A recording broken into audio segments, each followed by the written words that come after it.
porque es que no hay contrato pero escrito, no hay contrato pero firmado.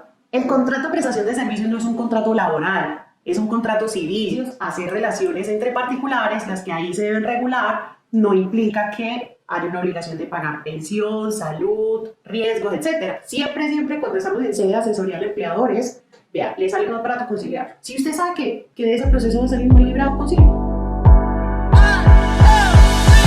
Hola, ¿qué tal? Yo soy Paulina Santis. Y yo soy Fernando Ardosgoitia. Y esto es Al Derecho Podcast. Bueno, Pau, nuevo episodio. Te vengo a hablar hoy un poco de la triste realidad colombiana en temas de trabajo. ¿Cuál de tantos? Chiste es que no nos gustaría reírnos. Pero bueno, a diario llegan a nuestra oficina muchas personas que se consideran trabajadores, ¿cierto? Pero va uno a ver y no tienen ningún tipo de contrato. ¿Qué consecuencias hay cuando eso sucede? Listo. Acá son dos cosas. Uno, cuando no hay contrato, definitivamente se entiende que es un contrato a término indefinido. Porque es que no hay contrato pero escrito, no hay contrato pero firmado. En la realidad sí hay un contrato y se entiende que es a término indefinido. Y esa persona le van a tener que pagar salud, pensión, para fiscales que son caja de compensación, tiene que pagarle ARL.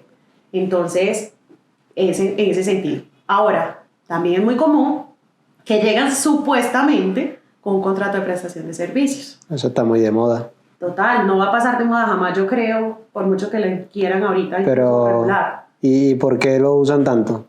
Bueno, ese es el asunto. El contrato de prestación de servicios no es un contrato laboral, es un contrato civil. Enredado, yo sé. O sea, laboral su nombre le indica, relaciones de trabajo. Civil, eso sí no me dice nada, pero se refiere a relaciones entre particulares.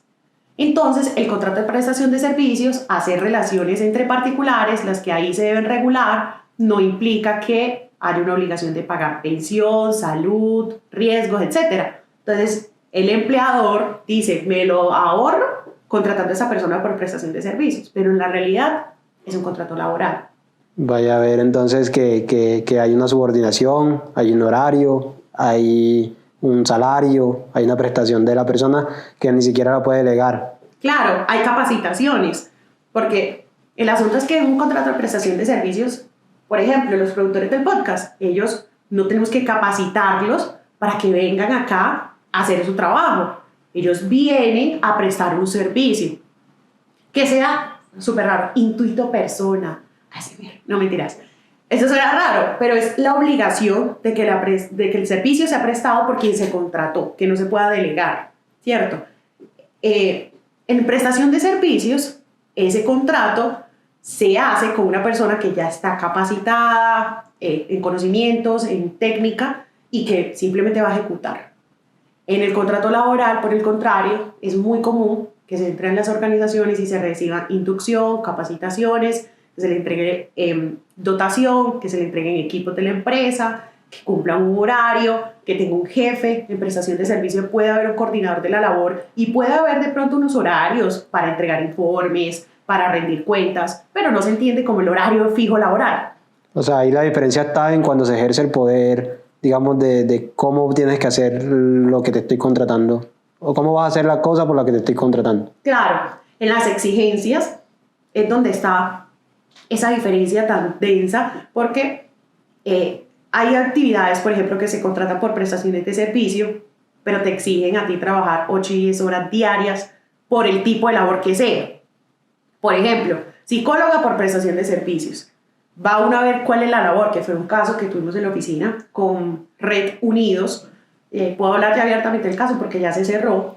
Y en esa oportunidad se mandó representando a los cogestores, así se llamaba el cargo, y se decía, vea, es que ellos, usted dice que es prestación de servicio, pero ¿cuántas familias les exigía visitar diario? 8. ¿Cuánto demoraba cada visita? Más el informe, se iba todo el día. Y tenían un coordinador que se logró hacer una trazabilidad de los correos, de las órdenes, de las llamadas de atención, por no ir, por no poder cambiar con un compañero, por no elegir un horario, y se logró hacer toda esa trazabilidad probatoria para determinar que en realidad era un contrato laboral. Listo, pero entonces la persona está inconforme y dice, ¿sabes qué? La verdad yo siento que tengo es un contrato de trabajo y lo que te firmé no es. Entonces págueme pensión, págueme mis aportes a seguridad social en general. Ese empleador cuando recibe esa solicitud dice, no, no quiero, y aquí lo que hay es una prestación de servicio. ¿Qué hace esa persona entonces, ese trabajador, entre comillas? Siempre he sostenido que en derecho laboral y en la vida es mejor una conciliación a tiempo que una demanda después de varios años, en donde seguramente te van a condenar.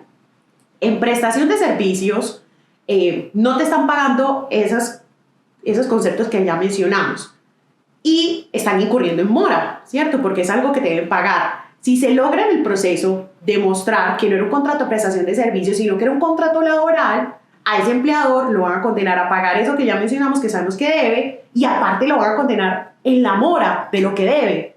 Y esa mora es lo denso, ahí está el core de la situación. No, pero en español, ¿esa mora qué es? ¿Cuándo equivale a un día de salario por día de mora. O sea, la persona empezó a trabajar, ¿cierto? Como prestación de servicio. En realidad era un contrato laboral y demoró, qué sé yo, 1 año, y el año posterior demandó. Ahí entonces, ¿qué le está debiendo? ¿2 años? ¿1 año? ¿Cómo opera? Vamos a explicarlo. La mora es desde que termine el vínculo. Listo. A la terminación del contrato, el empleador tiene la obligación de quedar al día con ese empleado. Ese tema de que es que cuántos días para que me liquide, eso es de inmediato, o sea, no hay una norma que diga que a los 15, que a los 30, que por temas financieros, contables de las empresas se diga, venga, vuelva tal día por la liquidación, es otra cosa, pero no es legal. Entonces, termina el contrato y ese empleador enseguida empieza a incurrir en mora. Se demanda, si no se concilia se demanda, y tenemos que probar, 1, que en realidad era un contrato de trabajo, y 2, que hubo mala fe en ese empleador para ocultar mi contrato laboral o intentar ocultarlo a través de un contrato de prestación de servicios. Entonces, ¿cómo me van a calcular esa mora? Terminó el vínculo, por ejemplo, el 1 de enero y estamos haciendo la liquidación para saber cuánto es la mora porque se mostró la mala fe el 1 de junio. Me van a pagar desde el 1 de enero al 1 de junio un día de salario por día de mora. Dicho de otra forma, eso equivale a 6 meses de trabajo, como si los hubiese trabajado, o sea, 6 meses de salario. Cuente que uno laboral tiene 3 años para demandar antes de que le prescriba. Imagínese una persona que demanda en el último mes, ya le va a prescribir, es decir, a vuelta de 3 años, es un empleador que va a tener que pagar, si se demuestra esa mala fe, 3 años de salario a una persona como si los hubiese trabajado. Entonces, ahí es donde está el fuerte de ese asunto. O sea, la plata, como le dicen a una autora, ¿y dónde saco la plata ahí? Ahí está. En lograr probar esa mala fe del empleador al ocultar el trabajo para que se le condene en esa sanción moratoria. Bueno, Pau, entonces llega esa persona que estaba por prestación de servicio ante el empleador y usted lo que recomienda es, señor empleador, concilie porque va feo.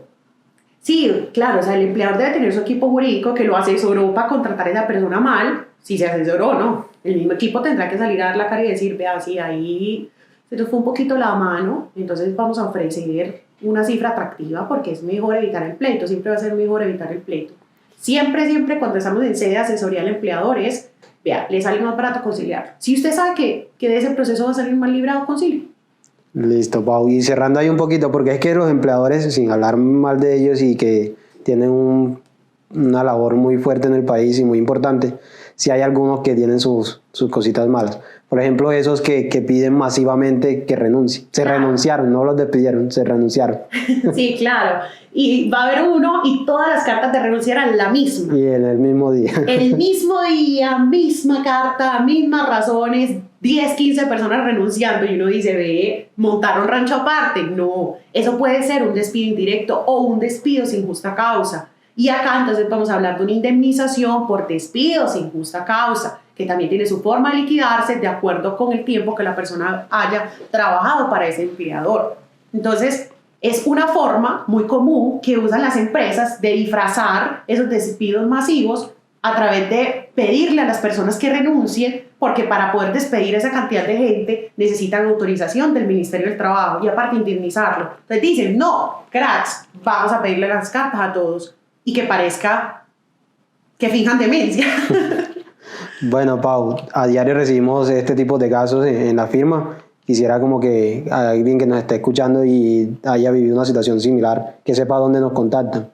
Claro, @santisabogados en Instagram, en TikTok, santisabogados.com, en Google, o simplemente pueden googlear Santis Abogados. Estamos en todas partes. Para nosotros siempre va a ser importante ponernos en la posición del empleado, ponernos en la posición del empleador, porque es que ambas partes son fundamentales en el país. Yo lo digo en mi posición de empleadora y es una labor desafiante, o sea, llegar a fin de mes, pagar las nóminas, mantener todo un equipo de trabajo es una labor importante, pero es que al equipo también hay que tenerle condiciones favorables laboralmente, porque hay unos derechos y unas garantías mínimas que se deben respetar.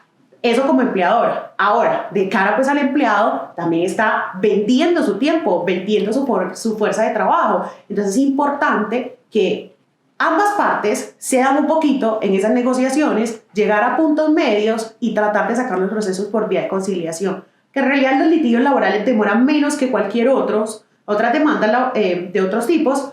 Sin embargo, no deja de ser un proceso, un problema que me quita el sueño, que me trasnocha, que me genera ansiedad. Entonces, si se puede sacar conciliado, esa va a ser la mejor opción.